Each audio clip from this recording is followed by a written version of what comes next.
Hi all, welcome back to our YouTube channel. അപ്പോൾ നമ്മുടെ last part video ആണല്ലേ, gaseous സ്റ്റേറ്റും സോളിഡ് സ്റ്റേറ്റും. അപ്പോൾ ഗേഷ്യസ് സ്റ്റേറ്റിൻ്റെ ലാസ്റ്റ് പാർട്ട് വീഡിയോ ആണ്. അത് നമുക്കിനി വാണ്ടർവാൾ ഇക്വേഷൻ, അതിൻ്റെ correction in volume and correction for പ്രഷറും നോക്കിക്കഴിഞ്ഞ് കഴിഞ്ഞാൽ അത്രയേ ഉള്ളൂ. പിന്നെ സോളിഡ് സ്റ്റേറ്റ് നമ്മൾ അടുത്തേക്ക് നോക്കും. വാണ്ടർവാൾ ഫോഴ്സ് ഓഫ് ഇക്വേഷൻസ് എന്ന് പറഞ്ഞു കഴിഞ്ഞാൽ ideal gas equation is equal to PV is equal to nRT. To account the size of the molecules, there should be a correction in V terms of equation. To account for the force of attraction, there should be a correction of the pressure in terms. എന്ന് വെച്ച് കഴിഞ്ഞാൽ ഒരു ideal ഗ്യാസിൻ്റെ equation എന്ന് പറഞ്ഞാൽ PV is equal to nRT ആണ്. അതിലെന്ന് പറഞ്ഞു കഴിഞ്ഞാൽ സൈസ് ഓഫ് ദ മോളിക്യൂൾസിൻ്റെ കറക്ഷൻ തെറ്റിട്ട് V terms to be the equation. വിയിലും ചെറിയൊരു കറക്ഷൻ ഉണ്ട്, പ്രഷറിലൊരു കുറച്ച് കറക്ഷനും ഉണ്ട്. കറക്ഷൻ ഓഫ് ദ വോളിയം എന്ന് പറഞ്ഞു കഴിഞ്ഞാൽ the volume of the gas in the space available for the free movement of the molecules if the molecules have A finite size. The volume for the free movement V minus B is the correction of the term of the volume. For n moles, the correction term is equal to V minus NB. So നമുക്കറിയാം B നമ്മളൊരു കറക്ഷനായിട്ട് എടുത്തു കഴിഞ്ഞ് കഴിഞ്ഞാൽ for n number of moles of correction എന്ന് പറഞ്ഞു കഴിഞ്ഞാൽ V is equal to minus NB. അപ്പോൾ നമ്മുടെ ഇക്വേഷൻ വാണ്ടർവാൾസ് ഇക്വേഷൻ ഉണ്ടാക്കിയെടുക്കുകയാണ്. നമുക്കറിയാം PV is equal to nRT ആണ്. നമുക്കറിയാം കറക്ഷൻ ഇൻ വോളിയം ഉണ്ടെന്ന്.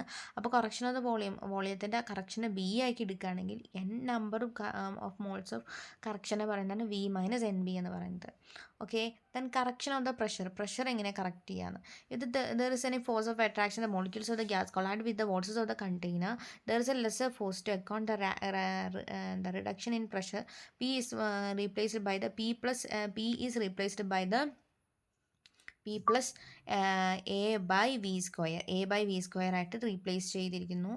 അപ്പോൾ A by V square A by V സ്ക്വയറിനെയാണ് നമ്മൾ പ്രഷറിൻ്റെ കറപ്ഷനായിട്ട് പറയുക. P plus N square A by V square into V minus NB രണ്ടും കൂടി ഇൻറ്റു ചെയ്തിട്ട് N is equal to RT എടുക്കാമെന്ന്. P plus A by V square into V minus B is equal to RT. അങ്ങനെ ഒരു equation form ചെയ്യുന്നു. പിന്നെ അതിൻ്റെ unit എന്ന് പറഞ്ഞു കഴിഞ്ഞാൽ ATM L square mole raise to -1 last DM cube mole raise to -1 എന്ന് നമുക്കൊരു യൂണിറ്റ് കിട്ടുന്നു. ലാസ്റ്റ് ഒരു യൂണിറ്റ് പിന്നെ നമ്മുടെ വാണ്ടർവാൾസിൻ്റെ ഇക്വേഷൻ നമ്മൾ ഫോം ചെയ്തു. P plus A by V square into V minus NB is equal to RT എന്നൊരു equation നമുക്ക് കിട്ടി. അപ്പോൾ നമ്മളിവിടെ പഠിച്ചിട്ടുണ്ട് വാണ്ടർവാൾസിൻ്റെ ഇക്വേഷൻ. പറഞ്ഞുതരാം, വാണ്ടർവാൾസിൻ്റെ ഇക്വേഷൻ നമ്മളിവിടെ നോക്കിയിട്ടുണ്ട്. എവിടെ നോക്കിയാൽ നമ്മൾ കാണിച്ചുതരാം വാണ്ടർവാൾസിൻ്റെ ഇക്വേഷൻ. നമുക്ക് ലാസ്റ്റ് കിട്ടുന്ന വാണ്ടർവാളിൻ്റെ ഇക്വേഷൻ എന്ന് പറഞ്ഞു കഴിഞ്ഞാൽ P plus AN square by V square into V minus NB is equal to nRT. V minus NB എന്ന് പറഞ്ഞു കഴിഞ്ഞാൽ എങ്ങനെ വന്നെന്നറിയില്ല. B എന്ന് പറഞ്ഞു കഴിഞ്ഞാൽ അതിൻ്റെ പറഞ്ഞാലാണ് അതിൻ്റെ ഒരു എന്താ പറയുക കറക്ഷനെ B എന്ന് പറയുന്നു.